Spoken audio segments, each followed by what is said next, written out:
లెక్కన్న చేసి గుంపు గట్టొస్తుండ్రు తోడెల్ల మందలుగా తొడగొట్టి సాగాలి రా తమ్ముడా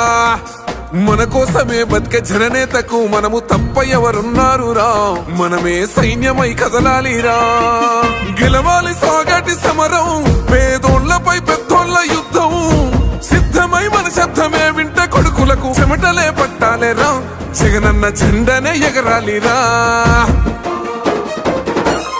ఏం తక్కువ చేసిండురా రాజన్న కొడుకు కోరి పథకాన్ని పంపిండురా పేదింటి వరకు ఏం తక్కువ చేసిండురా జగనన్న మనకు వైసీపీ జెండెత్తి పోదామురా ఆ గెలుపు కొరకు ఎన్ని జలములంతా నువ్వే రావాలి ఎవరు వద్దు మాకు నువ్వు ఉండమనగా మాకు ఎవరు ఎందుకు ఏం చేయడానికి ఏమొద్దు ఏమొద్దయ్యా నువ్వే కావాలా ఏలో ఏలో ఏలేలో ఏలేలో ఏలేలో ఏలో ఏలో ఏలో ఏలో ఏలేలో ఏలో ఏలేలో పేదింటితో పేగు బంధమే పెనవేసుకున్నాడు